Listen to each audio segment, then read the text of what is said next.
Sir, as you know, we have organized sector and the unorganized sector. So workplaces in organized sector generally follow the principles and the rules and the act provisions relating even the provisions of the the Visakha judgment. Everything is followed in the organized sector.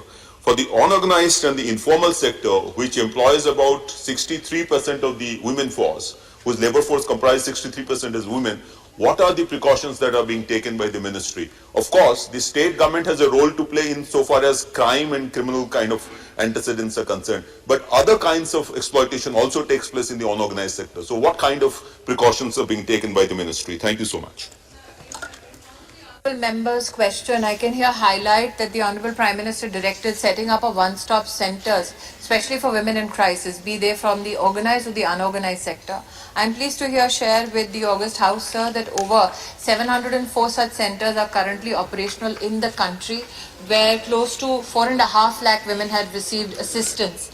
I must also here highlight, sir, that in collaboration with state governments, we operate over 35 helplines across the country, and the women helplines have helped over 55 lakh women in our country. I must here, sir, also bring to your kind attention that when the COVID lockdown was announced, the Government of India, taking cognizance of the needs for protection of women, ensured that all helplines, all one-stop service and crisis centers were functional 24/7. I am sure, sir, that the Honourable Member will agree that such centers, looking at the incidence of crime per district, in the recent budget, there was an announcement of 300 additional such centers in districts where we see more incidents of crime against women. Thank you.